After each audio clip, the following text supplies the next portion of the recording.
जब हवाई हादसों ने छीने राष्ट्रपति, जनरल, क्रिकेटर और लीडर की जान, किस्मत के हाथों दगा खा गई ये बड़ी हस्तियां।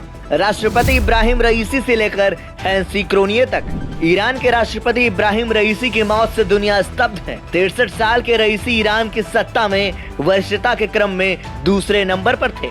रईसी का निधन तब हुआ जब उनका हेलीकॉप्टर तेहरान से करीब 600 किलोमीटर उत्तर पश्चिम में अजरबैजान प्रांत की सीमा पर जोल्फा के पास दुर्घटनाग्रस्त हो गया। हादसे की वजह खराब मौसम को बताया गया है। इस हादसे में राष्ट्रपति रईसी के अलावा विदेश मंत्री हुसैन अमीर अब्दुल्लाहियन, पूर्व अजरबैजान प्रांत के गवर्नर मालिक रहमती और धार्मिक नेता मोहम्मद अली आले हासिम की भी मौत हो गई है। इस खबर से पूरा ईरान शोक में डूबा हुआ है। हालांकि ऐसा पहली बार नहीं हुआ है जब एयर क्रैश में किसी वीवीआईपी हस्ती की मौत हो गई है। कई बार ऐसे मौके आए जब दुनिया ने हेलीकॉप्टर और प्लेन दुर्घटना में मारे गए नामों को सुना और चकित रह गए। निजी जीवन में काफी सफल रही ये हस्तियां किस्मत के हाथों दगा खा गईं। भारत के सीडीएस रहे विपिन रावत का समय चला जाना भला कौन भूल सकता है। वहीं संजय गांधी की मौत कितनी दुखद रही है, ये बात किसी से छुपी नहीं है। पाकिस्तान के सैन्य तानाशाह जियाउल हक की मौत भी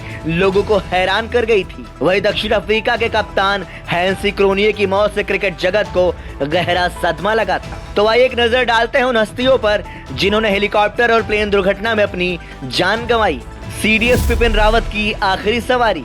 भारत के पहले चीफ ऑफ डिफेंस स्टाफ रहे जनरल बिपिन रावत का नाम बरबसी दिमाग में कौंध जाता है। 8 दिसंबर 2021 के उस मनहूस दोपहर को जब तमिलनाडु के नीलगिरी जिले के कुन्नूर में एक हेलीकॉप्टर क्रैश की खबर टीवी स्क्रीन पर फ्लैश हुई तो किसी ने ज्यादा तवज्जो नहीं दी, लेकिन कुछ ही मिनटों में खबर बिग ब्रेकिंग न्यूज बन गई। जानकारी आई कि इस हेलीकॉप्टर में भारत के तत्कालीन सीडीएस बिपिन रावत अपनी पत्नी समेत सवार थे। तुरंत ही तरह तरह के कयास लगाए जाने लगे। जानकारी मिली कि भारतीय वायुसेना का MI-17 V5 हेलीकॉप्टर सुलूर के आर्मी बेस से निकला था। ये हेलीकॉप्टर जनरल बिपिन रावत को लेकर वेलिंगटन सैन्य ठिकाने की ओर बढ़ रहा था। तभी नीलगिरी के जंगलों में खराब मौसम की वजह से उनका हेलीकॉप्टर क्रैश हो गया। कुछ ही देर में सरकार ने पुष्टि कर दी कि इस हादसे में बिपिन रावत नहीं रहे। दुखद ये रहा कि इसी घटना में उनकी पत्नी मधुलिका रावत का भी निधन हो गया। इस विमान में कुल 14 लोग सवार थे। जहां हादसा हुआ वहां काफी घने जंगल थे। संजय गांधी की जानलेवा एक्रोबैटिक फ्लाइट।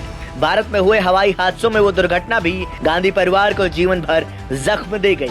हम बात कर रहे हैं दिल्ली में हुए उस हादसे की जिसने देश की प्रधानमंत्री इंदिरा गांधी से उनका बेटा संजय गांधी छीन लिया था। 23 जून 1980 की उस घटना ने देश को शोक में डुबा दिया था। उस रोज Sanjay Gandhi 2 seater plane Pitts S2A को उड़ा रहे थे। यह हादसा दिल्ली के सफदरगंज हवाई अड्डे के पास हुआ था, जहां संजय गांधी विमान के साथ कलाबाजियां कर रहे थे।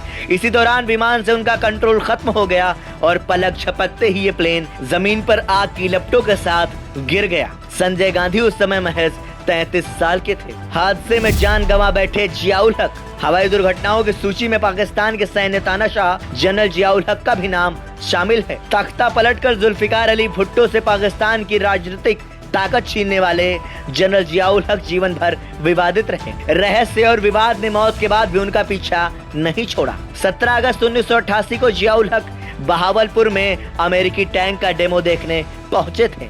मौसम एकदम साफ था। बहावलपुर में कार्यक्रम निपटाकर जनरल जियाउल हक ने इस्लामाबाद के लिए उड़ान भरी। वे C-13 OB हरक्यूलिस के एयरक्राफ्ट पर सवार थे। विमान ने 3:46 पर इस्लामाबाद के लिए उड़ान भरी। टेक ऑफ स्मूथ था, लेकिन कुछ ही सेकंडों में विमान का कंट्रोल टावर के संपर्क से टूट गया। चश्मदीद बताते हैं कि विमान हवा में कलाबाजियां कर रहा था। उड़ान के बमुश्किल 5 मिनट बाद ही विमान बहावलपुर से कुछ ही दूर जमीन पर जा गिरा। तेज धमाका हुआ और जनरल जियाउल हक सहित विमान में सवार सभी 33 लोग मारे गए। खल गया एक कप्तान का यूं जाना। साउथ अफ्रीका के पूर्व क्रिकेटर कप्तान हैंसी क्रोनिये एक प्रतिभाशाली खिलाड़ी के दुखद अंत की कहानी है।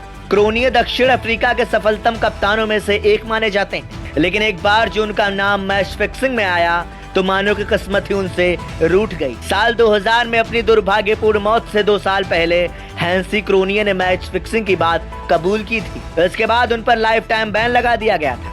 क्रोनिये ने माना था कि उन्होंने मैच फिक्स करने के लिए एक भारतीय सटोरिये से पैसे लिए थे। 1 जून 2002 को जोहानिसबर्ग से जॉर्ज के लिए क्रोनिये की निर्धारित उड़ान कुछ वजहों से रुक गई थी। इसके बाद उन्होंने हॉकर सिडली HS-748 टर्बोप्रॉप विमान से सिंगल पैसेंजर के रूप में यात्रा शुरू की।